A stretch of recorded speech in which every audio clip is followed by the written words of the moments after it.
पुणे शहरात असणाऱ्या शासकीय विश्रामगृहामध्ये पावसाचं पाणी शिरलेलं आहे। आपण आता पाहू शकतो की शासकीय विश्रामगृहाच्या या सर्व रूम आहेत आणि या ठिकाणी सध्या पाणी भरलेलं आपल्याला पाहायला मिळतंय। गेले 3 ते 4 तासापासून जोरदार पाऊस जो आहे तो पुणे शहरामध्ये सुरू आहे। रात्री पाऊस जो आहे तो संततधार होता आणि पहाटेपासून जोरदार पाऊस सुरू झाल्याने या ठिकाणी पाणी भरलेलं आपल्याला पाहायला मिळतंय। अनेक रूम मध्ये सध्या पाणी जे आहे ते भरलेलं आहे। आपल्याबरोबर काही या ठिकाणी आलेले रहिवासी आहेत शासकीय विश्रामगृहामध्ये। काय सगळे हाल होत आहेत, पाणी भरलेलं आहे।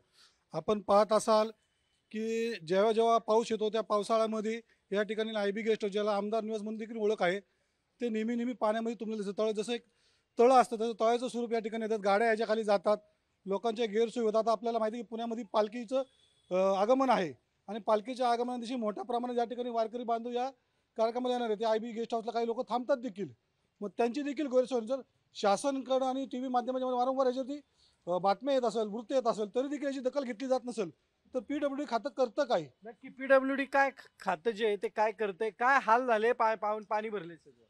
सर्वप्रथम मी तर हे सांगेल की आजूबाजूच्या परिसरामध्ये जजेस, आयुक्त, सर्व उच्च अधिकारी राहतात। हे आमदार निवास इथं न्यायालयीन देखील अधिकारी येत असतात, परंतु ह्या भागामध्ये अनेक वर्षापासून ड्रेनेजची समस्या असेल, पाण्याची समस्या असेल, आहे त्याच पद्धतीची आहे।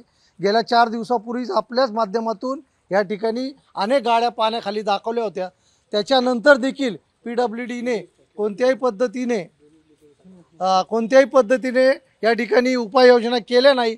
पुन्हा या ठिकाणी गाड्या त्याच पद्धतीने पाण्याखाली गेलेल्या आहेत। पाणी देखील या रूममध्ये त्याच पद्धतीने पुन्हा एकदा रूमच्या आतमध्ये गेलेलं आहे। की रूमच्या आतमध्ये पाणी भरलेलं आपल्याला पाहायला मिळते। आपण जर बघू शकतो की रूम मध्ये काय अवस्था जी आहे ती असणार आहे आणि जे होणारं नुकसान आहे या नुकसानीला कोण जबाबदार, असे अनेक प्रश्न जे आहे ते उपस्थित होत आहेत। आपण जर पाहिलं तर आता मोठ्या प्रमाणावरती पाणी जे आहे ते सध्या या ठिकाणी आपल्याला पाहायला मिळतंय।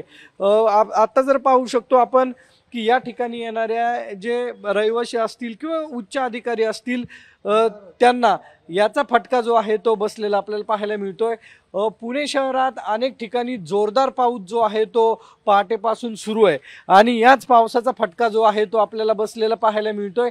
एकंदरीतच जर पाहिलं तर प्रशासनानं या ठिकाणी योग्य नियोजन करणं अपेक्षित होतं। 4 दिवसापूर्वी हीच परिस्थिती जी आहे ती या शासकीय विश्रामगृहामध्ये आपल्याला पाहायला मिळालेली होती आणि आत्ताही तीच परिस्थिती जी आहे ती निर्माण झालेली आहे। उद्या पालख्या ज्या आहेत त्या पुण्यामध्ये येत आहेत आणि अनेक लोक जे आहेत ते पालख्या पुण्यात आल्यानंतर शासकीय विश्रामगृहामध्ये राहण्यासाठी येत असतात आणि त्यांना या पावसाचा आणि या पाण्याचा फटका जो आहे तो बसताना पाहायला मिळतो। कॅमेरा किरण काजळेचा सागरवाड, साम टीव्ही, पुणे। देश विदेशातील प्रत्येक घडामोडींचे लाईव्ह अपडेट मिळवण्यासाठी आता साम टीव्हीच्या सर्व सोशल मीडिया प्लॅटफॉर्मला लाईक, फॉलो आणि सबस्क्राईब करा। तसंच सर्व नोटिफिकेशनसाठी बेल आयकॉन प्रेस करायला विसरू नका।